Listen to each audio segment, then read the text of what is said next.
How's Garth? Yeah, he's battling, working hard. I think he's the last conversations he's seeing the end of treatment. Oh, So okay. he's starting to see the light at the end of the tunnel. But yeah, he was optimistic, positive the last time we talked. Any proposed time on his return? No, I think it's open. Okay. Yeah. All right. Well, how would you characterize the work y'all did in the transfer window? It was a busy transfer window. I think we had 12 transactions. So, I think it was, looking back to the first window. We added the DPs and then we evaluated things and realized, where we needed to address. We felt like we needed to address the defense immediately, and I think we did that. Some of those guys are coming from a preseason in Europe, so it'll take them a little bit to get going with the team. But I felt like we were aggressive.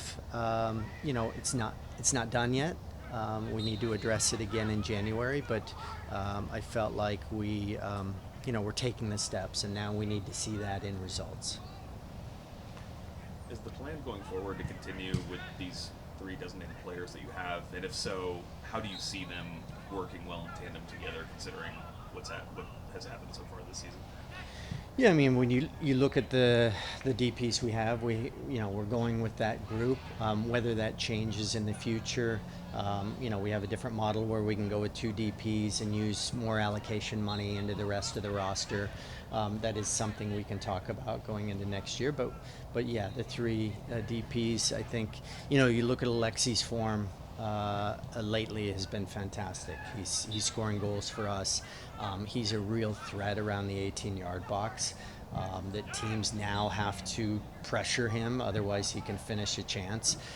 Can we take advantage of that in assists for him now and open some other players up? And those are the things they're working on the field, and how we can figure out how to get him assists for us. With Miguel specifically, why has he struggled so much this year when he's shown success previously in his MLS tenure, but it just hasn't seemed to click for him at all this year?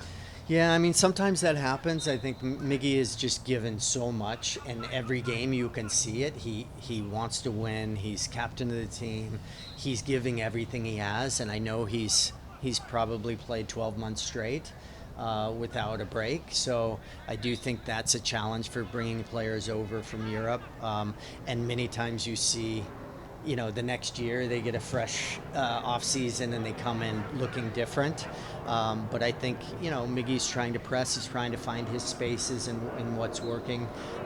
We'd love to see him get more production. That will help us get results. But his effort and what he brings to the group, he brings 100% every day. Trying to use the U22 spots, you using this season. You were rather doing more like experienced players other than younger players. Yeah, I think the U22 spot is something we're looking to fill. I mean, it's a position I think that on the cap it's very friendly for the club.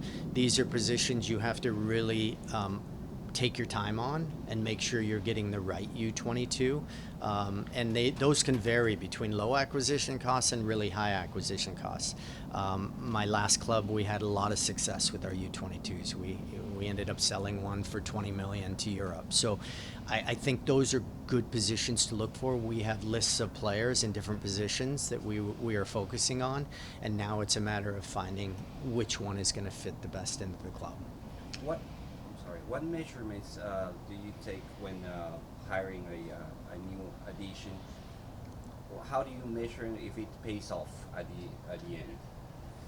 Yeah, sometimes it's looking out maybe 6 months to a year when you're looking back to see was that a success or not. I don't think maybe one transfer window is enough to look and see if it's a success. Obviously, if we're winning games, that's the first indication. But you have to look also. There's certain positions where, you can't really see if it's goals or assists. There's other contributions that go into it. So I think we use our data analytics, Arjun and the group, and how he works with Ronnie and the coaching staff to see every single week how players are doing. Are they performing? How's their fitness level? How are they performing there? And then are they doing enough to create chances for us to be in a situation to win games? Why is Lottie Lot struggling? Kind of a similar question as Miguel. Are they interconnected? Yeah, I would say part of it, when I spoke about Miguel, Latte Loth also coming directly from a European season into our season without a break, and there's moments where I feel like he's maybe fatigued, and I don't know if that is just a combination of mental and physical, but that's a really long time to play straight through. For me, it's about, we have 8 games left. Can you focus on the last 8 games and getting the best out of yourself, getting the best out of your teammates?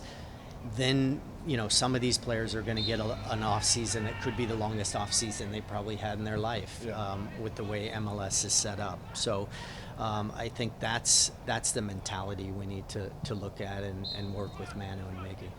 Are you and Garth satisfied with the job that Ronnie is doing? I think we have confidence in Ronnie. As I said, we've had a lot of changes come through. But at the same time, this is a results business for all of us. We need to find a way to get wins. That's starting Sunday against Toronto. So we need to find a way to get the most of our players, and we will do everything we can to support Ronnie and his staff with what he needs. We have great ownership. Arthur Blank has given us all the tools and supported us with everything we need at the club. So we need to find a way to get things right. And as a sporting director, I want to be there for Ronnie and anything I can do to help the team figure it out. Along those lines, Chris, these final 8 matches that you mentioned, what are some of the things you're going to be looking for and watching for as the team finishes? You mentioned you want to get wins, but are there other things that you're kind of looking to see, how the team responds in these final matches? Yeah, I'd really like to see the new players who have come in this summer window and get them integrated, get them building their fitness up, getting them integrated with their teammates. Look at the complements of players. I want to see our young players who are going to get opportunities to see how they can step up, players who have come up from the second team. Someone like Luke Brennan, who has an under-20 World Cup, a chance to make the under-20 World Cup at the end of September, how he is continuing to progress. So all of those things and figuring out the right combinations of players as we look at the last 8 games and how we can finish the season, but then how we are going to evolve the team going forward for 2026. Chris, with the 2 center backs that y'all signed this window, can you talk a little bit about kind of y'all's vision for the dynamic, I guess the connection between the 2 of them and how y'all want to see them play out on the field? Yeah, I mean, and I would add Stian into that group as well. So having three strong center backs for 2 spots, I think that Mihai and Barakal, both experienced players. One came here on a transfer, the other one on a loan. So obviously the loan player, that's a decision that happens mid-season in 26, and how he fits with the group, how he plays. And again, they're getting integrated from a preseason in Europe and getting into fitness, and Stian's coming back from a really long injury, so we want to see stability, we want to see consistency in the back, which we didn't see early in the year, and I think it cost us some games. So I'd really like to see how those guys can stabilize us in the back, how their relationships are with the outside back. Having Steven Alzate integrated into the group, how he's going to work with our 2 center backs and the understanding they have with each other. I wanted to ask you about Alzate specifically. What did he bring that you saw was a need, and how he thought he's fit in so far? Yeah, I think Steven is he's a really composed player. He finds passes. He makes the game look easy when he has the ball. I think he has the ability to split lines. I think from a little deeper back, he's going to be able to find Alexi and Miggy and hopefully Latte Lath for chances, or whoever's playing in those positions in the next games. Steven is coming off an off season in Europe, but he needs to continue to improve his fitness. We want to keep him healthy, and we want to see what we have so we know which complements will help in the coming season. And Steven's a really smart player. He wants to make an impact here. You mentioned Luke Brennan.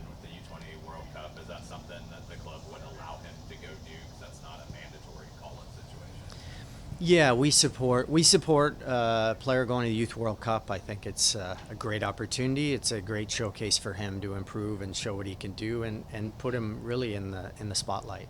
The last one for me, there's reports about James Donaldson potentially signing a Tuesday deal and moving forward. Is there any update on that? I'm really excited about the goalkeepers that we have coming through. Credit to Javier Perez and the academy staff in producing these players coming through. I'm excited about where the academy is at, and these players feeding through the pathway into our second team and eventually into the first team. But yeah, I think Jono and James are two up-and-coming goalkeepers that are really good for the future. Looking at the roster with just outside of the DPs, the players who are counting against the budget, there's only like 4 or 5 that are under contract for next year.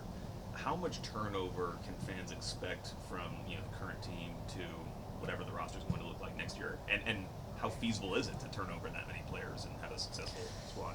Yeah, I mean, I've been in the last 5 years. I've been part of a 17-player turnover, and then with a new coach, an 18-player turnover. So it can be done.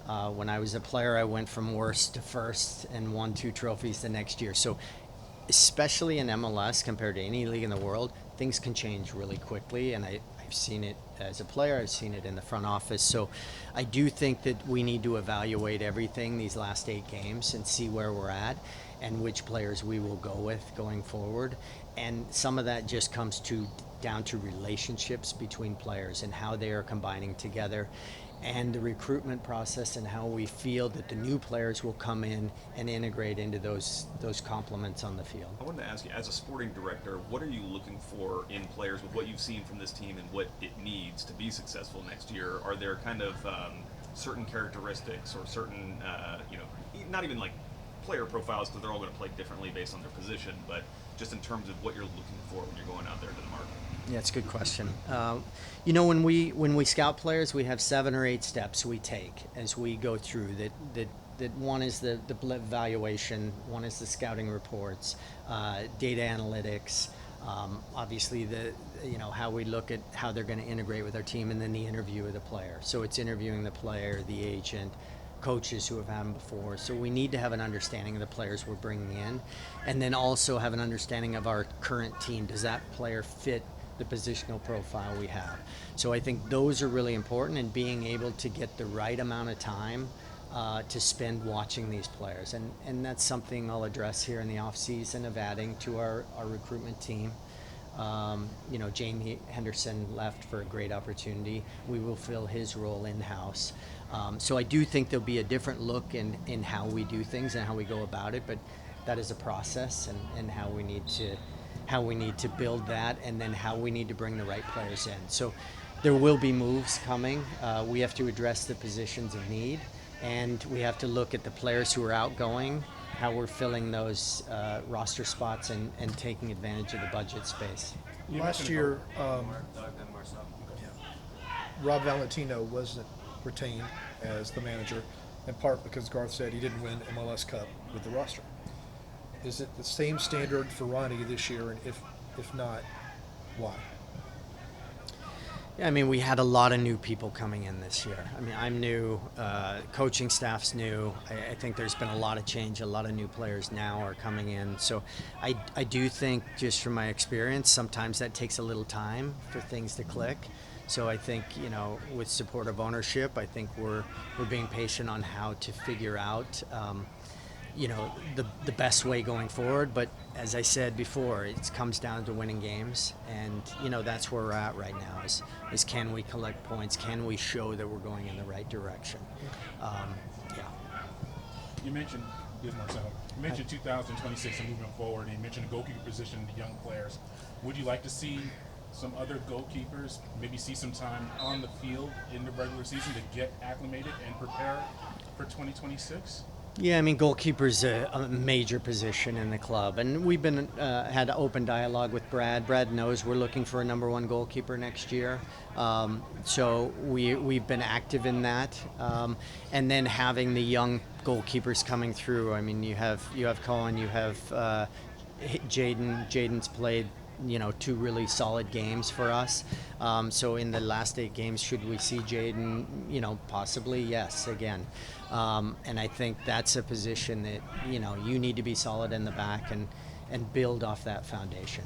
Just to clarify that, you said Brad knows y'all are looking for a number 1 goalkeeper for next year. Does that mean he has a contract for next year? Because I thought his contract ended. His contract ends at the end of the season. We're going to have open conversations with him, whether he comes back or not. Okay. He's one of the most iconic players who's ever played in this club. We will celebrate Brad when that time is right. But he does know we're looking for a number 1. Okay.